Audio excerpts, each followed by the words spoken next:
하나님께서 우리에게 주시는 말씀 사무엘상 4장 1절부터 11절 중에 1절부터 3절 우리가 한 목소리로 1절부터 3절 같이 읽겠습니다. 시작. 사무엘이 말을 하면 온 이스라엘이 귀를 기울여 들었다. 그 무렵에 블레셋 사람이 이스라엘을 치려고 모여들었다. 이스라엘 사람은 블레셋 사람과 싸우려고 나가서 에베네셀에 진을 쳤고 블레셋 사람은 아벡에 진을 쳤다. 블레셋 사람이 전열을 갖추고 이스라엘 사람을 치자 치열한 싸움이 벌어졌다. 이스라엘은 이 싸움에서 블레셋에게 졌고 그 벌판에서 죽은 이스라엘 사람은 4,000명쯤 되었다. 이스라엘의 패잔병들이 진으로 돌아왔을 때 장로들이 말하였다. 주님께서 오늘 우리가 블레셋 사람에게 지도록 하신 까닭이 무엇이겠느냐? 실로에 가서 주님의 언약궤를 우리에게로 모셔다가 우리 한가운데 있게 하여 우리를 원수들의 손에서 구하여 주시도록 하자. 아멘. 네, 자리에 앉으시기 바랍니다. 제가 신앙생활을 하면서 성경에서 우리에게 주신 그 하나님의 은혜 말씀을 굉장히 이렇게 뜨겁게 도전받은 것 중에 하나님이 나를 사랑하신다. 그죠? 여러분 어떤 하나님의 말씀이 여러분 가슴을 울리고 감동을 주셨는지 모르겠지만 저에게는 정말 하나님이 나를 사랑하신다. 그리고 하나님이 나를 사랑하실 뿐만 아니라 나를 위한 놀라운 계획을 가지고 계신다. 이 말씀이 내 삶의 방향을 바꿨습니다. 하나님을 바라보게 하고 하나님을 찾게 하고 하나님을 더 알고 싶게 하고 따르게 만들었습니다. 여러분을 위한 하나님의 이 놀라운 계획이 무엇일까요? 여러분이 신앙생활을 하는 목적이 어쩌면 하나님의 이 놀라운 여러분을 위한 놀라운 계획을 아는 것 아닌가 생각하는데 뭘까요? 하나님이 여러분을 사랑하시고 여러분을 위한 놀라운 계획을 가지고 계시는데 성경에 뭐라고 나와 있습니까? 여러분이 너무나 잘 아는 요한복음 3장 16절에 나와 있죠. 같이 한번 읽어보겠습니다. 시작. 하나님께서 세상을 이처럼 사랑하셔서 외아들을 주셨으니 이는 그를 믿는 사람마다 멸망하지 않고 영생을 얻게 하려는 것이다. 이 세상에 여러분의 이름을 넣으시면 돼요. 하나님이 석인이를 이처럼 사랑하셔서 외아들을 주셨으니 이는 그를 믿는 석인이에게 멸망하지 않고 영생을 얻게 하려는 것이다. 하나님이 여러분을 위해서 갖고 계신 계획은 여러분이 망하지 않고 멸망하지 않고 영생을 얻게 하는 것입니다. 외아들 예수 그리스도를 믿음으로 말미암아. 그러면 영생이 무엇일까? 영생이 무엇일까? 이게 우리를 위한 하나님의 계획인데 영생이 무엇일까? 많은 사람들은 그거 죽지 않고 영원히 사는 것 아닙니까? 이렇게 생각하는데 성경은 영생을 그렇게 이야기하지 않습니다. 여러분 들어보셨을 텐데 요한복음 17장 3절에 보면 예수님이 친히 영생이 무엇인지 우리에게 설명해 주세요. 영어로는 eternal life라고 하죠. 영생은 오직 한 분이신 참 하나님을 알고 또 아버지께서 보내신 예수 그리스도를 아는 것입니다. 영생은 뭐라고요? 참 하나님을 알고 그 아버지께서 보내신 예수 그리스도를 아는 것이 영생이다. 다시 말해서 여러분이 생명을 누리고 싶으면 무슨 방법이 있어요? 하나님을 알면 돼요. 참 하나님을 알면 알수록 여러분이 풍성한 생명을 누릴 수 있다. 자, 오늘 본문을 통해서 그래서 그러면 어떻게 우리가 살아계신 참 하나님을 알 수 있을까요? 이 질문을 한번 던지겠습니다. 우리는 살아계신 참 하나님을 어떻게 알 수 있을까요? 여러분이 어떤 사실을 사실로 받아들이는데 중요한 게 뭐예요? 보는 거죠.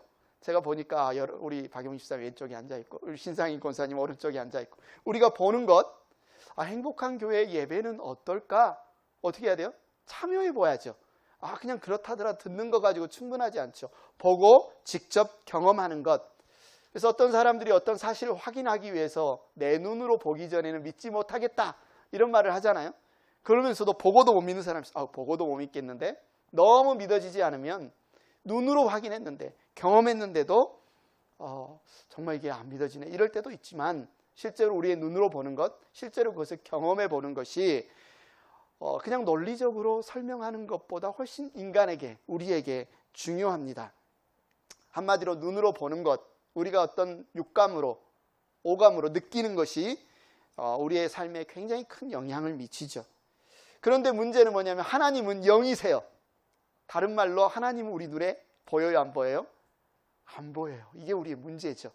하나님을 알고 싶은데, 하나님을 만나고 싶은데 우리의 눈으로 보이지 않는 거예요. 만져지지도 않아요. 냄새도 안 납니다. 들리지도 않아요. 어떻게 하죠? 어떻게 살아계신 참 하나님을 알 수가 있죠? 영생을 누리려면 살아계신 참 하나님을 알고 그분이 보내신 예수님을 아는 게 영생이라고 했는데, 그래서 우리의 모든 감각을 동원해도 하나님을 만질 수 없고 볼 수 없고 들을 수 없고 느낄 수 없다면 어떻게 우리가 하나님을 알 수 있을까? 너무나 절망적입니다. 맞습니다. 우리의 노력으로 하나님을 알 수가 없습니다. 우리의 어떤 수고로 하나님을 알 수 없어요. 여러분, 인간이 가보지 못한 미지의 세계가 있죠. 예전에는 뭐 아마존 정글이나 북극이나 남극 이런 데는 인간이 못 가봐서, 그러나 이제 인간이 끊임없이 탐험을 하잖아요. 북극에도 가보고 남극에도 가보고, 바다 뭐 2000m 너무 깊은 심해에는 인간이 또 도달하지 못하는데 잠수정을 만들어서 탐사해서 조금씩 발견하기도 하고, 인간이 가보지 못한 미지의 세계 우주, 화성에도 가고, 화성을 지나서 더 멀리 우주까지 어떤 우주선을 만들어서 보내서 탐사하기도 하고, 아직 모르는 미지의 세계조차도 인간이 어떤 노력으로 알 수 있는 영역들이에요. 우주까지도.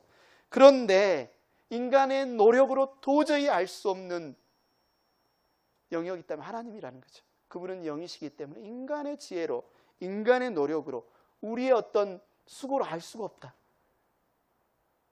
그분을 알고 싶지만 눈이 멀어서 어둠 속에서 캄캄한 곳에서 두 팔을 벌려서 아무리 찾으려고 해도 찾을 수 없는 것 같은 게 인간이 하나님을 만나고자 하는 어떤 노력이라는 거죠.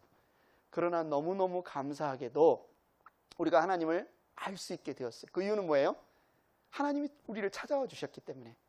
만약에 우리 보고 하나님을 찾으라고 했다면 도저히 하나님을 알 수도 없고 찾을 수도 없었을 텐데, 너무나 감사하게 하나님이 우리를 찾아와 주셨어요. 하나님이 우리 가까이 와 주셨어요. 어떻게 하나님 우리를 찾아와 주셨어요? 어떻게 하나님 우리를 만나 주셨어요? 시편 19편 1절에 이렇게 말합니다.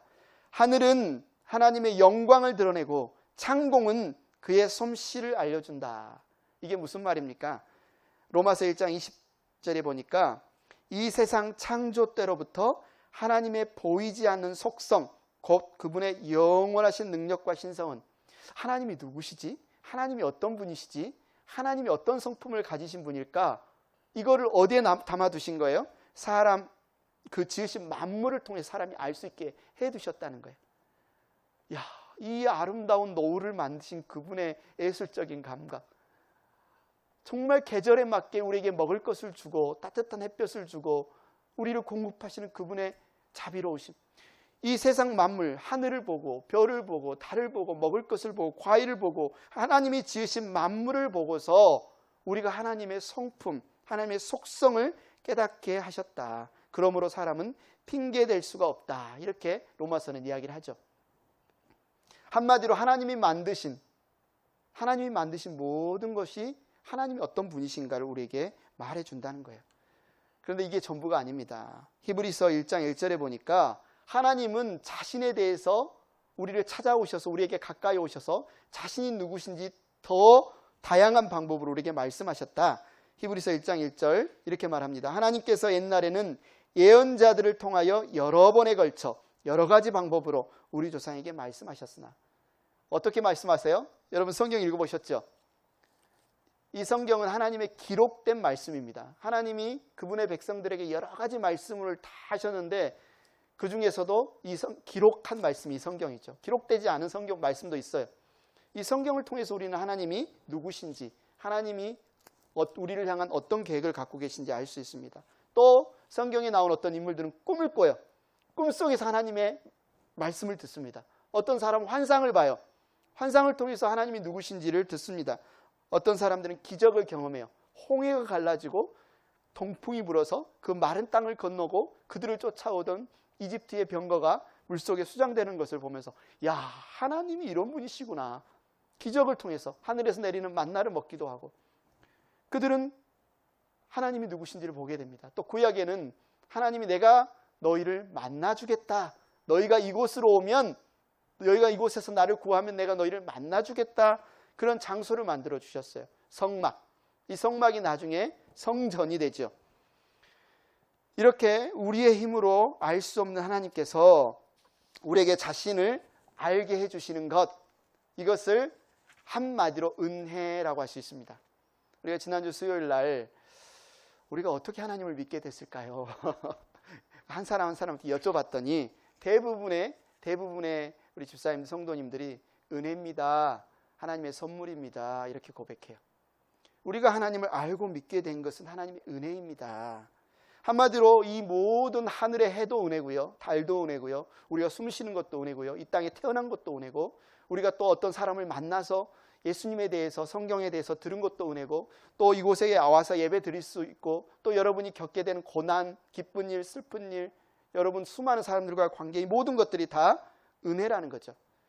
사실 하나님께서 우리에게 이 은혜를 베푸시는 이유는 하나님 자신에게 은혜를 베푸는 행위가 필요하기 때문에 베푸신 것이 아니에요. 하나님은 스스로 자족하시고 만족하신 분입니다. 그런데 우리에게 뭐가 필요해요? 은혜가 필요해요. 하나님이 우리를 찾아와 주시지 않으면, 하나님이 자신이 누구인지 우리에게 알려주시지 않으면, 드러내 보여주시지 않으면 우리는 하나님을 만날 수도 없고, 하나님이 누군지 알 수도 없고, 하나님 그분을 믿을 수도 없고, 하나님 그분을 알 수 없기 때문에 생명을 누릴 수도 없고, 그래서 우리가 겪는 모든 일들, 우리에게 주신 모든 것들, 하나님이 허락하시는 모든 상황들, 우리 곁에 있는 모든 사람들, 어떨 때는 그 사람이 나의 원수라 할지라도 그 사람마저도 우리로 하나님 앞에 더 가까이 나아가 하나님을 알게 해주시기 위해 우리에게 베푸신 은혜다. 그래서 사도 바울은 고백하잖아요. 나의 나 된 것이 하나님의 은혜다. 우리의 어제도 은혜고 오늘도 은혜고 내일도 은혜입니다. 다시 말해서 은혜하면 우리는 다 좋은 것 같지만, 당시에는 어떤 거는 좋게 느껴지지만 어떤 거는 굉장히 안 좋게 느껴져요. 왜 하나님 나에게 이런 일을 겪게 하실까? 예를 들어서 사도 바울이 다메섹으로 가는 도중에 갑자기 큰 빛이 와서 눈이 멀어버렸습니다. 눈이 멀어버렸어요. 안 보여요, 그냥 바닥을. 그게 은혜겠습니까? 사도 바울에게 얼마나 고통스러운 일이겠어요. 근데 나중에 그 일을 통해서 하나님을 만나게 되잖아요. 그 일을 통해서 이 부름을 받잖아요. 그 일을 통해서 다시 거듭나게 되잖아요. 이게 은혜다 고백하게 돼요. 겪을 당시에는 안 좋은 일이야. 그게 왜 나에게 이런 일을 겪게 하셨을까? 왜 나에게 이런 사람을 만나게 하셨을까? 그런데 돌아보니 야, 좋은 것이구나. 내가 느꼈던 것, 나의 감각, 나의 느낌과 상관없이 하나님이 내게 허락하신 이 모든 것이 하나님을 알게 하시는 은혜였구나. 그런데요, 우리가 조심해야 될 게, 이 좋은 것, 하나님이 우리에게 주신 이 좋은 것이 나쁘게 될 때가 있다는 겁니다. 나쁘게 될 때가 있다. 왜 그러냐? 우리는 자주 보는 것, 자주 경험하는 것, 가까이 있는 것에 영향을 받게 되어 있죠. 하나님, 은혜를 주시는 하나님은 우리 눈에 안 보이는데 하나님이 주신 은혜는 늘 경험이 되는 거예요. 은혜를 주신 하나님은 안 보이는데 그 은혜는 우리 눈에 보이는 거예요. 그러니까 우리가 하나님 그 자체가 아니라 하나님의 은혜에 자꾸 집중을 하게 되는 겁니다. 은혜에만 집중을 하는 거예요. 그래서 그 은혜만 소중하게 생각하고 그 은혜를 베푸신 하나님은 잊어버리게 되는 거예요. 며칠 전에 우리 한 집사님이 저에게 맛있는 김치찌개를 끓여주셨습니다. 너무 맛있게 잘 먹었습니다. 그런데 제가 그분의 그 김치찌개를 끓인 어떤 손길, 정성, 어떤 그 마음은 전혀 개의치 않고 김치찌개만 이렇게 바라보면서 김치찌개만 사랑하고 김치찌개만 좋아하고 김치찌개만 기억한다면 좀 이상하잖아요. 그 수고를 우리가 기억하는 게 맞잖아요. 그걸 통해서 우리가 또 교제가 깊어지는 게 맞잖아요. 하나님이 우리에게 은혜를 베푸셨는데 그 은혜만 집중하는 위험이 우리에게 도사린다. 우리는 이게 헷갈려요. 은혜의 하나님이나 하나님의 은혜나 그게 그거 아닌가? 근데 성경에서는 아니다. 은혜는 수단이다. 은혜는 결코 우리의 최종 목적이 아니다. 은혜를 통해 하나님께 우리를 이끄시려는 하나의 수단이다. 은혜가 우리의 목적이 아니다. 그런데 이 사실을, 이 차이를 이해하지 못하는 사람은 그냥 은혜를 하나님으로 생각하고 그 은혜를 우리의 하나님처럼 숭배하게 되면 그게 우상이 된다는 겁니다. 어떤 사람은 소가 너무 힘이 세요. 소가 너무 힘이 세. 그래서 그 소를 그냥 하나님으로 섬겨요. 어떤 사람은 우리 동네에 있는 큰 나무가 너무너무 신비해. 신기스러워. 그냥 나무를 하나님으로 섬겨요. 하나님이 우리에게 은혜로 주신 피조물을 통해서 우리는 하나님이 어떤 분이신지에 집중을 하고 하나님을 알아가야 되는데, 사람들은 하나님이 만드신 피조물을 그냥 하나님으로 섬겨버릴 때 그게 우상 숭배다. 근데 거꾸로 생각하면 하나님이 지으신 게 나쁜 겁니까? 어떤 사람은 해를 섬기고, 어떤 사람은 달을 신으로 섬기고, 어떤 사람은 뱀을 섬기고, 어떤 사람은 돈을 섬기면 이것들이 나쁜 겁니까? 하나님이 지으신 건 나쁜 것이 아니에요. 좋은 것입니다. 선한 것이에요. 하나님을 알 수 있도록, 하나님이 누구이신지, 하나님이 우리를 얼마나 자비로우신 분인지를 알 수 있도록 우리에게 주신 것인데, 근데 사람들이 그 너머에 있는 하나님을 보지 않고 그 은혜의 근원이신 하나님께 집중하지 않고 그 은혜에만 집중하게 될 때 그 은혜를 나쁜 것으로 만들 수 있다. 그것이 우상 숭배로 흐를 수 있다. 그 예 중에 하나가 히브리서에 보면 천사입니다. 천사. 히브리서의 저자가 1장을 시작하면서 하나님의 아들이신 예수님이 천사보다 훨씬 뛰어나신 분이고 훨씬 중요한 인물이다라고 하면서 당시의 사람들의 문제점을 지적합니다. 왜냐하면 당시의 사람들이 천사를 하나님처럼 알고 천사를 하나님처럼 섬기고 있는 사람들이 많이 있었어요. 천사는 무슨 역할을 합니까? 당시에 사람들이 만났던 천사들은 하나님의 메신저잖아요. 가브리엘, 그죠? 마리아에게 예수님의 탄생을 이렇게 알려주고, 또 예수님의 무덤을 찾아갔던 여인들에게 천사들이 예수님은 여기 계시지 않다, 이미 부활하셨다, 메신저잖아요. 심부름꾼이잖아요. 하나님이 무슨 일을 할 계획이고 하셨는지를 알려주는 메신저, 심부름꾼이 천사인데, 사람들은 그 천사를 통해 하나님 말씀을 듣다 보니 천사는 늘 가까이에 있어요. 하나님은 멀리 있는 것처럼 여겨져요. 그러니까 사람들이 천사가 더 가깝구나, 천사를 마치 하나님처럼 숭배하게 되는 그런 문제가 발생하게 된다. 분명히 천사는 악한 존재도 아니고 하나님의 심부름꾼이고 하나님이 지으신 중요한 역할을 한 존재인데, 사람들이 그들을 하나님처럼 섬기게 되면서 우상으로 만들어버리는, 좋은 것이 나쁜 것이 되는 그런 결과가 주어졌다는 거죠. 또 하나가 예가 있습니다. 야곱의 두 부인이 있죠. 레아와 라헬은 자매 관계입니다. 레아가 야곱과 결혼해서 먼저 아들을 낳았어요. 그러니까 그 동생 라헬이 막 시기하는 거예요. 우리 언니는 아들을 낳았는데 나는 왜 아들을 낳지 못할까? 막 시기하면서 남편 야곱에게 이렇게 말합니다. 창세기 30장 1절에 보니까 나도 아이 좀 낳게 해주세요. 그렇지 않으면 죽어버리겠어요. 너무 막 극단적이지 않습니까? 나도 아이를 좀 낳게 해주세요. 그렇지 않으면 죽어버리겠어요. 이 말에 야곱이 이렇게 대답하죠. 내가 하나님이라도 된단 말이요? 당신이 임신할 수 없게 하신 분이 하나님이신데 나더러 어떻게 하라는 말이요? 근본적인, 라헬의 근본적인 문제를 지금 보여주고 있죠. 라헬이 정말 추구해야 될 것은 아들이 아니라 아들을 주시는 하나님이잖아요. 아들을 주신 하나님을 찾고 그 하나님을 만나고 하나님을 경험하는 게 어쩌면 라헬에게 있어서는 더 어쩌면 갈망해야 되는데, 라헬은 지금 아들이 없으면 난 삶에 의욕이 없다, 아들이 없으면 난 살고 싶지도 않다, 죽는 게 낫다. 아들이 나쁜 겁니까? 자식이 나쁜 거예요? 자식은 하나님이 주시는 선물이죠. 자식은 하나님이 우리에게 베푸시는 은혜죠. 그런데 이 은혜가 라헬에게는 지금 우상이 되고 있어요. 아들이 있으면 나는 어깨 펴고 자신의 삶의 존재의 의미가 있고, 아들이 없으면 자신의 삶의 목적도 없고 삶의 의욕도 없고.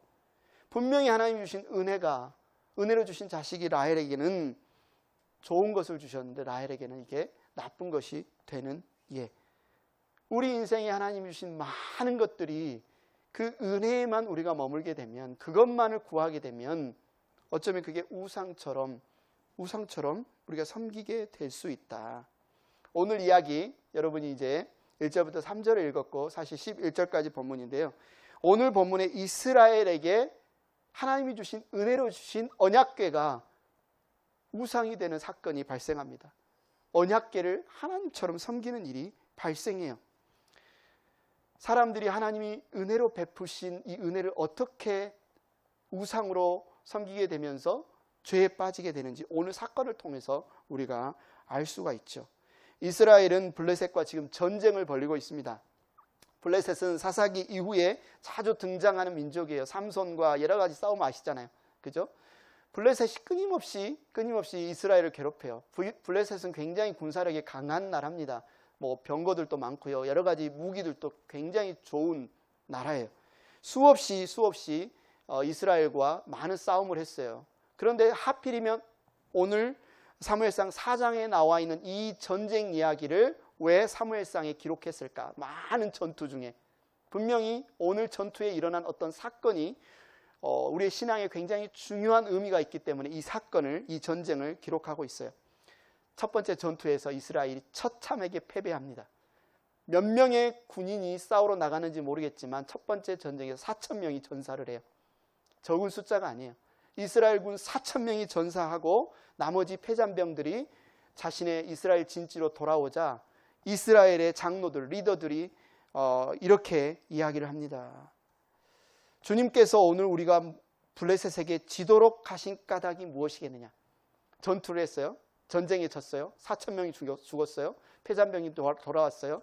보통의 이 세상의 전쟁 같으면 전쟁에 진 이유를 어떻게 평가하겠습니까? 야, 우리가 무기를 잘못 썼나?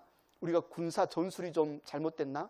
앞에 좀 뭔가 뒤에서 화살 쏘는 궁수들을 잘 배치하고 어떻게 해야 되는데 잘못했나? 보통 전쟁의 승패는 군사력, 전술 이런 것들을 따지는데 이번에 러시아와 우크라이나 전쟁의 판도를 바꿀 사건이 발생했죠. 미국에서 M1 에브라임스 전차 31대를 지원하기로 했고 독일에서 레오파드 2 전차 14대를 우크라이나에 지원하기로 했다고 그래요. 이것이 아마 전쟁의 판도를 바꿀 거다. 그런데 이 전차를 지원하는데 3개월, 8개월 걸릴 거고 그래서 러시아는 그 전에 공격을 해서 전쟁을 끝내게 하려고 한다. 이런 이제 뉴스들을 우리가 듣잖아요. 한마디로 보통의 전쟁에서는 군사력, 어떤 무기 이걸 가지고 전쟁의 승패의 원인을 따질 텐데 오늘 본문에서는 이스라엘의 장로들은 자신들이 전쟁에 패한 것이 주님이 패하게 하신 것이 분명한데 그 이유가 무엇일까? 이렇게 따지고 있어요. 맞습니다. 하나님의 백성에게 있어서 전쟁은 누구에게 속해 있어요? 우리 하나님께 속해 있습니다. 이 장로들은 잘 보고 있어요. 이 질문에는 전혀 문제가 없어요. 우리가 전쟁에 졌다? 이 전쟁에 진 것은 주님이 지게 하신 것인데 그 이유가 뭘까? 여러분, 제가 한번 퀴즈를 드리겠습니다. 왜 졌을까요? 이스라엘 백성들이 왜 블레셋과의 전투에서 패배했을까요? 주님은 왜 이스라엘과의 전쟁에서 패했을까요? 여러분이 성경을 쭉 읽어보면 성경에 많이 나옵니다. 성경에 하나님께서 모세를 통해서도 많이 경고하셨어요. 너희가 이렇게 하면 전쟁이 질 거야. 너희가 이렇게 하면 반드시 전쟁이 질 거야. 여러분 기억나십니까? 이스라엘 백성은 왜 전쟁에 졌을까? 신명기 28장 25절에 말합니다. 주님께서는 당신들을 맞아 싸우는 적에게 당신들이 패하게 하실 것입니다. 당신들이 한 길로 치러 나갔다가 그들 앞에서 7길로 도망하는 것을 보고 땅 위에 있는 모든 나라가 놀라서 떨 것입니다. 신명기에 보면 하나님께서 분명히 말씀하십니다. 너희가 나와 맺은 언약을 기억하고 순종하면 너희는 전쟁에서 반드시 이길 거다. 너희 군대가 많으면, 너희가 군사들을 잘 훈련하면, 전술이 좋으면 이길 거라고 말하는 게 아니고 너희가 나의 말씀, 나와의 맺은 언약의 말씀을 잘 기억하고 순종하면 전쟁에 반드시 이길 거다. 그러나 너희가 나의 언약을 잊어버리고 불순종하면 너희가 아무리 용맹하고 아무리 많은 무기를 가지고 가더라도 질 거다. 왜 졌어요? 우리는 알잖아요. 하나님이 함께 하시지 않았구나. 이들이 하나님과 함께 하지 않았구나. 이스라엘이 블레셋과의 전쟁에서 패한 이유는 하나님의 언약에 불순종했구나. 하나님 말씀 잊어버렸구나. 하나님 말씀에 귀 기울이지 않았구나. 하나님이 그래서 그들 안에 계시지 않았구나. 근데 이들이 전쟁에 진 것은 엄밀히 말하면 하나님이 그들에게 계신 거예요. 지금 약속을 성취한 거잖아요. 이전에 약속했어요. 너희가 나를 떠나면 나도 너희를 떠나서 너희 반대편에, 너희 적군의 편에 서서 너희와 싸울 거야. 이들이 왜 졌습니까? 하나님이 약속하신 대로 이스라엘 백성이 하나님을 불순종했기 때문에 하나님이 그들의 적군의 편에 서서 블레셋 편에 서서 지금 이스라엘을 뭐 하고 계신 거예요? 회초리, 징계하고 계신 거죠. 아이성 전투 생각나죠? 여호수아와 이스라엘 백성들이 여리고성을 점령한 이후에 아이성, 작은 성을 점령하려다 대패했습니다. 그 이유는 하나님께 불순종했던 아간이라는 사람 때문에. 그런데 오늘 이 블레셋과의 전투에 패한 이유를 우리는 사무엘상 2장 3장의 이야기에서 알 수 있어요. 누구? 당시에 이스라엘의 영적인 지도자였던 엘리의 가문, 엘리와 그의 아들 홈리와 비느하스가 얼마나 악한 자였느냐. 그들이 하나님을 알지도 못하고 하나님을 멸시하고 온갖 범죄를 성막에서 저지르는 것을 보고 하나님이 사무엘을 통해서 반드시 엘리와 그의 가문을 내가 심판하겠다 이미 선포하셨습니다. 뿐만 아닙니다. 엘리의 가문만이 죄를 지은 게 아니에요. 지금 이 사무엘상 앞에 나오는 사사기에 보면 사사시대의 이스라엘 백성들, 뭐 영적인 지도자, 장로들 아니면 일반 백성들 할 것 없이 모든 사람들이 하나님을 왕으로 섬기지 않고 하나님의 말씀을 무시하고 자기의 뜻대로 자기의 소견대로 행하는 영적으로 어두운 시대였습니다. 그래서 사무엘상 3장 1절에 보면 뭐라고 이야기하죠? 그때에는 주님께서 말씀을 해주시는 일이 드물었고 환상도 자주 나타나지 않았다. 아무리 말해도 듣지 않으니까 하나님 이제는 침묵하시는 거예요. 침묵하시는 거예요. 얼마나 이 시대가 영적으로 지금 어두운 시대였는지 암흑기였는지 사람들은 아무리 말해도 듣지 않으니까 그냥 자기 생각대로 하는 겁니다. 이미 하나님의 심판이 지금 이스라엘 가운데 임했고 그 결과가 전쟁에서 패배하는 것으로 드러났을 뿐입니다. 이것이 바로 이스라엘의 장로들이 전쟁의 패배의 원인으로 찾아야 할 답이었어요. 질문은 잘 던졌어요. 주님이 왜 우리로 전쟁에 지게 하셨을까? 질문은 잘 던졌어요. 그 원인은 뭐였어요? 우리가 하나님께 등을 돌렸구나. 우리가 하나님의 말씀에 귀를 막고 있었구나. 우리가 하나님과 맺은 언약에 불순종했구나. 답은 뭐다? 하나님께 돌이키는 것이구나. 그래서 나중에 사무엘이 미스바에서 온 이스라엘 7장에 보면 이스라엘 모여서 우리가 하나님께 돌아가자 금식하며 회개하며 돌이킬 때 이스라엘이 회복되는 역사가 일어납니다. 그런데 지금 오늘에서는 그런 일을 안 합니다. 어떻게 답을 내려요? 4장 3절에 보니까 하나님이 지게 하셨는데 그 원인이 뭘까? 하면 4장 3절 실로에 가서 주님의 언약궤를 우리에게로 모셔다가 우리 가운데 있게 하여 우리를 원수의 손에서 구하여 주시도록 하자. 문제의 원인은 바로 찾았는데 답은 잘못 찾습니다. 그들이 생각하기에 하나님이 이곳에 안 계셔서 졌는데 그 이유는 언약궤가 물리적으로 하나님이 임재하시는 언약궤가 물리적으로 지금 이 전투의 현장에 없었기 때문에 하나님이 이곳에 안 계셨고 그래서 우리가 전쟁에 졌구나. 지금 무슨 하나님을 언약궤 안에 가둬버리는 지금 말 아닙니까? 하나님이 언약궤 안에만 계시겠습니까? 하나님이 언약궤에 딱 달라붙어서 다른 곳은 못 가고 실로에만 지금 하나님이 계시겠습니까? 하나님은 계시지 않는 곳이 없지요. 그런데 이들은 지금 언약궤가 하나님이구나. 하나님을 언약궤 안에 지금 담아버리는 거예요. 언약궤에 관한 하나님의 약속의 말씀이 있었죠. 출애굽기 25장 22절에 보니까 내가 거기에서 너를 만나겠다. 내가 속죄판 위 곧 증거궤 위에 있는 두 그룹 사이에서 이스라엘 자손에게 명할 모든 말을 너에게 알려주겠다. 여러분이 아는 것처럼 언약궤는 지성소 안에 있습니다. 성막은요 점점 더 깊이 들어간 하나님께 더 가까이 나아가는 구조로 만들어졌어요. 텐트가 쳐 있고 이렇게 쭉 담장이 있으면 첫째 문을 열고 들어가면 뜰이 있습니다. 뜰, 마당. 그곳에는 누구나 들어갈 수 있어요. 이스라엘 백성이라면 누구나 들어갈 수 있어요. 그 다음에 또 하나의 텐트를 지나면 성소가 있습니다. 이 성소에는 제사장들만 들어갈 수 있어요. 그리고 또 성소에 또 휘장을 지나면 지성소가 있습니다. 이 지성소에 이 언약궤가 있었는데 이 지성소에는 대제사장이 하나님이 정하신 1년에 한 번만 딱 들어갈 수 있어요.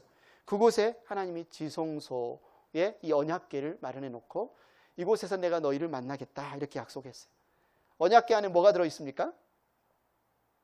언약궤 안에는 십계명 돌판, 하나님께서 이스라엘과 맺은 언약을 기록한 십계명 돌판, 그리고 하나님이 먹이신 만나를 담은 항아리, 그리고 마른 지팡이에서 하나님이 싹을 나게 하셨던 아론의 싹난 지팡이. 물론 언약궤는 출애굽기에 말한 것처럼 하나님의 임재의 상징입니다. 하나님이 이곳에서 임재하셔서 이스라엘 백성을 만나 주시겠다. 맞아요. 그러나 이곳에 이 언약궤의 중요한 의미는 뭐냐면 십계명 두 돌판이에요. 하나님과 맺은 언약을 기억하라는 거죠. 내가 너희를 불러서 너희와 맺은 나의 말씀을 기억해라. 이스라엘 백성이 전쟁에 패했고 언약궤, 하나님의 임재하신 언약궤를 기억했다면 그 언약궤에 임재하신 하나님만 기억하는 게 아니라 하나님이 우리와 맺었던 그 언약을 우리가 잘 지키고 있나? 그 하나님의 말씀을 잘 순종하고 있나? 자신들을 돌아볼 수 있어야 됐어요. 자신의 모습을 돌아볼 수 있어야 됐어요. 그런데 이들은 그냥 언약궤만 생각한 거예요. 언약궤만.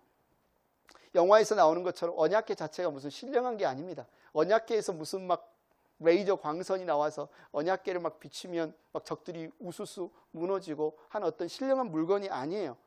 언약궤는 하나님이 주신 은혜의 도구예요. 하나님이 어떤 분이신가?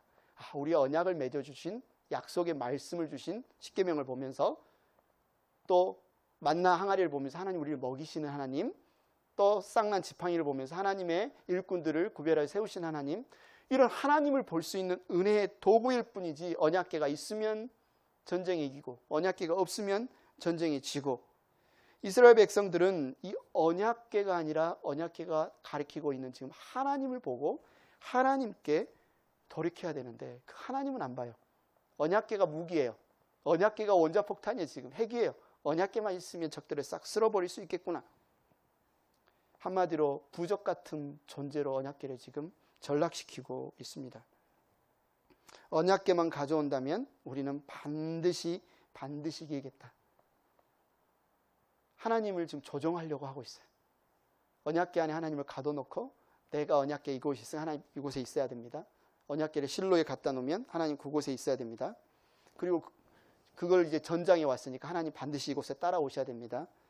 그러면서 어떻게 생각하고 있어요? 4장 4절에 보니까 이스라엘 백성이 실로로 사람을 보냈다. 그들이 거기 그룹들 사이에 앉아 계시는 만군의 주님의 언약궤를 메고 왔다. 하나님의 언약궤를 가져올 때 엘리의 두 아들 홈니와 비느하스도 함께 왔다. 이스라엘 백성들은 지금 언약궤만 오면 우리는 100% 승리한다 이렇게 생각하고 있는데, 성경은 우리에게 은근히 복선으로 암시를 깔아줍니다. 뭡니까? 언약궤를 누가 메고 와요 지금? 제사장 홈니와 비느하스가 메고 오는데, 하나님은 이미 홈니와 비느하스 불량자라, 악한 자라, 내가 반드시 이들을 심판하겠다. 언약궤가 오면 지금 승리가 옵니까? 심판이 옵니까? 심판이 와요 지금. 이스라엘 백성은 언약궤만 오면 승리가 올 거라고 생각했는데, 하나님께 불순종하고 악을 행했던 그 홈니와 비느하스가 오는 것을 보면서 이들의 예상과는 달리 지금 심판이 자신들에게 다가오는 것을 상징적으로 보여주고 있어요. 근데 이들의 언약궤가 왔다고 사기가 충천합니다. 막 환호성을 질러요. 이 소리를 누가 들어요? 저 건너편에 있는 블레셋 군사들이 들어요. 그런데 블레셋 군사들의 반응이 참 재미있습니다. 적들이 하는 반응이잖아요. 적들의 신 여호와의 언약궤가 왔다고 하면 좀 뭐랄까 더 우습게 여기고 깔아뭉갤 수 있잖아요. 그런데 블레셋 사람들도 이스라엘 사람들과 똑같이 생각을 해요. 야, 저들의 신이 왔다. 언약궤가 오는 걸 보고 저들의 신이 왔다. 벌벌벌 떱니다. 야, 저들의 신 여호와가 이집트에 수많은 재앙을 내려서 이집트의 그 강대국을 무릎 꿇게 한 그 신이 왔다. 언약궤는 곧 여호와 신이다. 이렇게 생각하고 있어요. 이스라엘 백성도 지금 언약궤를 하나님으로 생각하고 있는데 블레셋 사람들도 똑같이 생각하고 있어요. 근데 이게 바로 우상 숭배하는 사람들의 전형적인 생각이라는 거죠. 자신들이 만들어 놓은 우상 신상이 곧 신이라고 이들은 생각하는 거예요. 그래서 그 신전에 함부로 들어가면 안 되고, 그 신전 앞에서 조심해야 되고, 그 나무로 돌로 금으로 만들어 낸 신전이 박살나면 자기 신들이 지고, 이렇게 생각하고 있는 거예요. 너무나 안타깝죠. 우상을 섬기는 이방인이 하나님을 바라보는 관점과 지금 하나님의 백성인 이스라엘 백성이 하나님을 바라보는 관점이 너무나 똑같다. 너무나 똑같다. 안타까운 일입니다. 십계명에서 하나님이 뭐라고 말씀하셨습니까? 이 세상 땅 위에나 땅 아래에나 물 가운데나 어떤 형상으로도 우상을 만들지 말라고 하셨어요. 이스라엘 백성이 광야에서 송아지, 금송아지 형상으로 만들어 놓고 이 송아지가 우리를 이집트에서 건져낸 여호와라 하면서 막 뛰놀며 춤췄을 때 그들이 하나님께 심판을 받지 않습니까? 하나님이 은혜로 주신 언약궤인데 이 언약궤라는 형상을 우상으로 만들어 버려요. 하나님 우상으로 주신 게 아니에요. 하나님과의 언약, 하나님의 도우심, 공급하심을 기억하라고 주신 언약궤를 이들은 신성시하고 이 언약궤가 있으면 전쟁에 이기고 없으면 전쟁에 진다고 우상으로 만들어버리고 맙니다. 블레셋 사람들이 이 환호성을 듣고 야 이제 어떡하냐, 우리가 다 전쟁에 지게 되어 있고 이젠 저들의 종이 되게 돼 있는데 어쩔 수 없다, 우리의 온 힘을 다해서 한번 싸워보자. 4장 9절에 말하죠. 블레셋 사람들아 대장부답게 힘을 내어라. 그렇지 않으면 히브리 사람들이 우리의 종이 되었던 것처럼 우리가 그들의 종이 될 것이다. 너희는 대장부처럼 나가서 싸워라. 이들이 이제 다 죽었다고 생각하는 거예요. 어차피 전쟁은 졌다고 생각합니다. 그러나 끝까지 한번 싸워보자. 끝까지 한번 싸워보자. 이전 전쟁에서 4,000명의 이스라엘 백성이 죽을 때보다 이들이 더 지금 전심전력을 다해서 블레셋 사람들이 싸웁니다. 뿐만 아니라 앞에서 말한 것처럼 지금 하나님은 이스라엘 편에 서서 블레셋과 싸우는 것이 아니라 하나님께 불순종하는 이스라엘을 회초리로 징계하기 위해서 블레셋 편에 서서 이스라엘과 싸우고 있어요. 이 전쟁의 결과가 어떻게 됐습니까? 10절에 말하죠. 3만 명의 이스라엘 군사가 전쟁터에서 죽었다. 뿐만 아니라 그들이 가지고 왔던 언약궤가 블레셋에 빼앗겼다. 그리고 그 언약궤를 지키고 있던 이스라엘의 영적인 지도자 홈리와 비느하스도 전쟁터에서 죽었다. 그리고 이 소식을 들었던 원로 대제사장 홈리와 비느하스의 아버지 엘리도 그 소식을 듣고 뒤로 넘어져서 목이 부러져서 죽었다. 그리고 비느하스의 아내는 그때 만삭이었는데 남편이 전쟁터에서 죽었다는 소식을 듣고 아이를 낳다가 죽었는데 죽기 전에 뭐라고 이야기합니까? 이스라엘에서 하나님의 영광이 떠났구나 라고 하면서 자기가 낳는 아이의 이름을 이가봇이라고 짓고 죽습니다. 이 여인의 말이 맞을까요? 비느하스의 아내의 말이 맞을까요? 지금 언약궤를 가지고 있으면 하나님의 영광이 있을 텐데 이 언약궤를 블레셋에 빼앗겨 버렸기 때문에 지금 이스라엘에서 하나님의 영광이 떠난 것이고 이스라엘에서 전쟁이 진 거고 이스라엘의 국군이 기운 겁니까? 아니요. 언약궤가 지금 있고 없고의 문제가 아니라 이들이 하나님께로부터 떠났기 때문에, 이들이 마음을 하나님께로 돌이키지 않고 하나님의 말씀에서 떠났기 때문에 이미 하나님이 그들을 향하여 싸우고 계시는 중이라는 거죠. 행복한 교회 가족 여러분, 여기서 우리는 이 이야기에서 무엇을 배워야 할까요? 예전에 있었던 고대 전투 이야기 하나의 설화인가요? 여기서 우리가 무엇을 배워야 될까요? 우리에게도 큰 교훈을 주는 이야기입니다. 하나님께서 우리에게 베푸신 은혜는, 그 은혜 자체는 하나님이 아니시다는 거예요. 우리는 그 은혜 자체를 하나님처럼 생각하면 안 된다. 이스라엘 사람들도 블레셋 사람들도 이 언약궤가 곧 하나님이다. 하나님이 은혜로 주신, 하나님을 알 수 있도록 수단으로, 은혜의 통로로 주신 언약궤를 하나님처럼 섬겼던 것. 근데 인류는, 이 땅에 태어난 수많은 사람들은, 우상을 섬기는 모든 사람들이 하나님이 선물로 주신 태양신, 달신, 이 곡식, 풍년을 주는 무슨 바알신, 하나님이 우리에게 공급하여 먹여주시고 입혀주시고 보호해주시는 모든 선물들을 막 신으로 만들어서 전쟁의 신, 풍요의 신, 술의 신, 못의 신, 가산의 신, 하나님의 은혜를 다 신으로 만들어서 섬기는 그런 어리석음을 범하게 됩니다. 근데 우리가 하나님을 알고 믿는 백성인데 만일 우리가 하나님 그분의 관심을 갖지 않고 그분이 베풀어 주시는 은혜에만, 그분이 베풀어 주시는 선물에만, 그분이 공급하시는 어떤 능력에만 관심을 갖고 있다면 오늘 이스라엘 백성들이 밟았던 전철을 우리도 밟을 수 있다는 겁니다. 오늘 말씀을 정리하면 하나님이 주신 은혜 그 자체는 하나님이 아니다.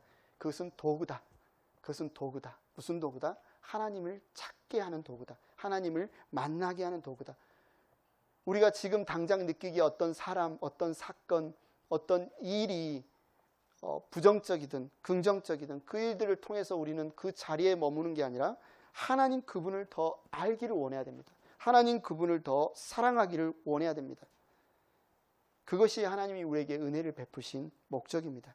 하나님 우리에게 좋은 것들을 많이 주시죠. 좋은 것들을 많이 주십니다. 여러분의 인생을 한번 돌이켜 보십시오. 하나님이 베푸신 은혜가 얼마나 큰가. 수많은 좋은 경험들이 있을 수 있습니다. 기도의 응답이 있을 수도 있고, 우리에게 또 저희 같은 경우는 막 결혼해서 애가 안 생겼어요. 3년 동안 간절히 기도해서 우리 시온이를 낳습니다. 8년 동안 둘째가 없어서 우리는 애 한 명만 낳나 보다. 8년 만에 혜원이를 하나님이 주셨습니다.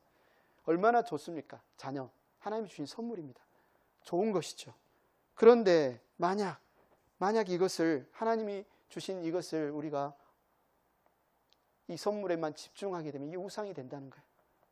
엘리는 자기의 자녀 홈리와 비느하스가 지금 악행을 행하고 있다는 하나님의 경고의 말씀 이미 들었어요. 빨리 돌이켜서 그들이 하나님께 돌아오도록 훈계하고 책망해야 됐어요. 그건 너무 사랑스러워. 야, 그러지 마라. 얘들아, 그거 하면 안 되지. 그냥 야단 가볍게 치고 말아요. 근데 그 결과가 뭡니까? 온 집안이 풍지박산 날 뿐만 아니라 온 이스라엘이 지금 하나님께 심판을 받는 그 자리로, 왜요? 엘리가 자기 아들들을 우상으로 삼아버렸기 때문에. 라헬의 이야기 있죠. 자식이 얼마나 귀하고 아름다운 선물입니까? 그런데 라헬은 아들이 없으면 내가 죽어버리겠다. 아들이 없으면 당신도 필요 없다. 하나님도 필요 없다. 아들이 있어야 내 삶의 목적이 있다. 여러분, 가족이 우상이 될 수 있습니다. 아내, 남편, 자녀 우상이 될 수 있어요. 절대 하나님이 주신 선물을 우상으로 만들지 마십시오. 건강, 재물 마찬가지입니다. 우상이 될 수 있어요. 우리의 필요한 것을 하나님께 구하는 건 나쁜 게 아닙니다. 우리 예수님께서도 주기도문에서 일용할 양식을 구하라고 하잖아요. 우리에게 필요한 걸 다 구할 수 있어요. 그것이 물질이든 건강이든 재물이든 자녀든 아니면 화평이든 형통이든 어떤 뭐든 신앙적인 영적인 은사든 믿음이든 하나님께 다 구할 수 있습니다. 그러나 그 결과가 어떠할지는 하나님의 뜻에 달려있고, 그 결과가 어떠할지에 따라서 최종 목적은 그걸 그냥 받는 게 아니라 그걸 통해서 하나님을 더 아는 거예요.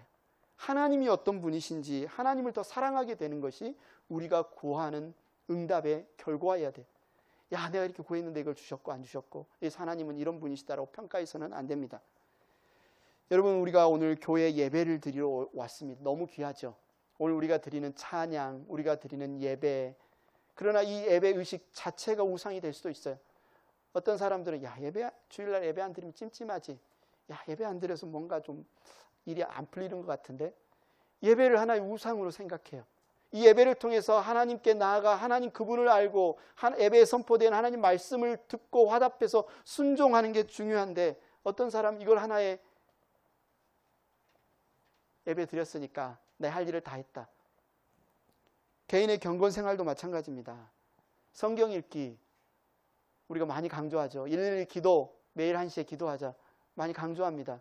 그런데 이것을 우상으로 만들 수가 있어요. 야, 나 오늘 목했다, 그냥 읽었다, 나 기도했다. 이게 중요한 게 아니라는 거죠.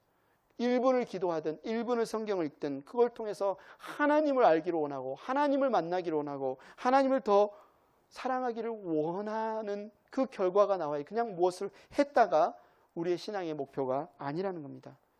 예수님께서 이런 위선적인 종교인들, 어떤 자기들이 만들어 놓은 율법을 지킴으로 자기가 의롭다고 자랑하는 바리새인과 율법학자와 대제사장들에게 뭐라고 경고하십니까? 마태복음 15장 8절에 말하죠. 이 백성이 입술로는 나를 공경해도 마음은 나에게서 멀리 떠나 있다. 멀리 떠나 있다. 얼마나 은혜스럽습니까? 바리새인들 보십시오. 정말 그들이 하루에 3번 열심히 기도합니다.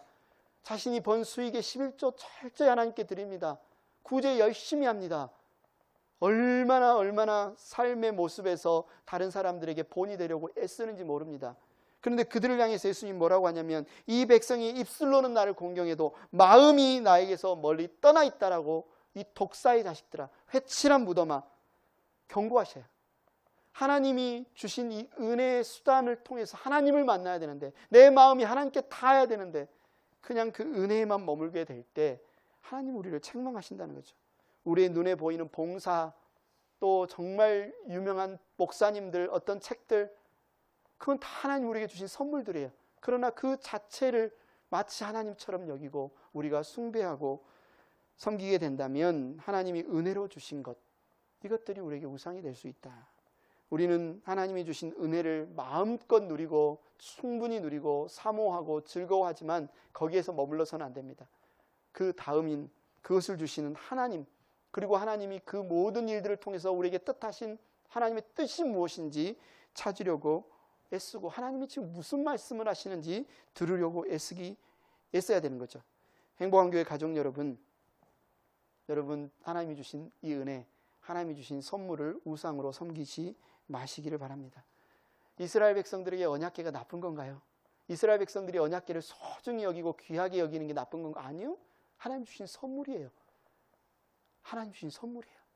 그러나 그것을 통해서 하나님을 바라보고 하나님을 예배하고 하나님을 만나야 되지. 그 언약궤를 하나님처럼 섬기게 되면 우상 숭배가 됩니다. 우리는 자꾸 이런 유혹들과 싸우면서 신앙생활을 하고 있습니다. 우리의 평생의 목적은 하나님을 더 아는 겁니다. 영생은 참 하나님을 알고 그 하나님께서 보내주신 우리 주 예수 그리스도를 아는 것이 영생입니다. 그것이 우리가 생명을 풍성하게 누리는 길입니다.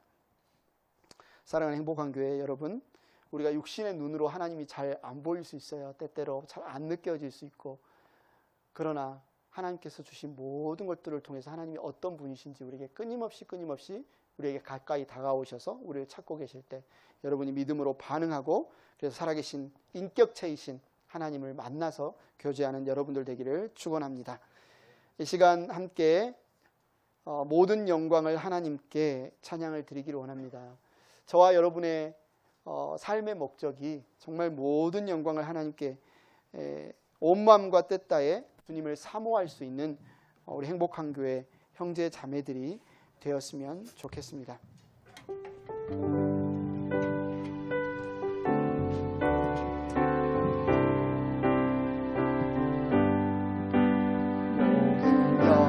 영광을 하나님께, 모든 영광을 하나님께, 온 마음과 뜻 다해 주 사모합니다. 모든 영광을 하나님께, 예수님 찬양 받으소서,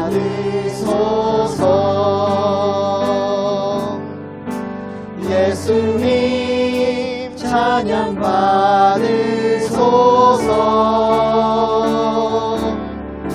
죄 사했네 우리 위에 성령 주셨네, 예수님 찬양 받으소서. 다같이 자리에서 일어나시겠습니다. 위로의 성령님이시여,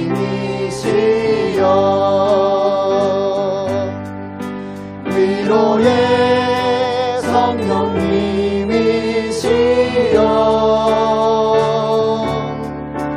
우리 안에 계셔서 늘 인도하시네, 위로의 성령님이시여. 모든 영광을 하나님께, 모든 영광을 하나님께, 모든 영광을 하나님께, 온 마음과 뜻 다해 주 사모합니다. 모든 영광을 하나님께.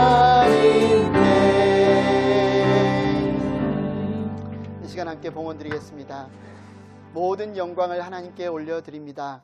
하나님께서 주신 호흡, 건강, 또 가족, 또 교회, 영생, 구원, 이 모든 것들을 통하여서 우리가 하나님을 알기를 원하고 하나님을 사랑하기를 원하고 하나님과 동행하기를 원합니다.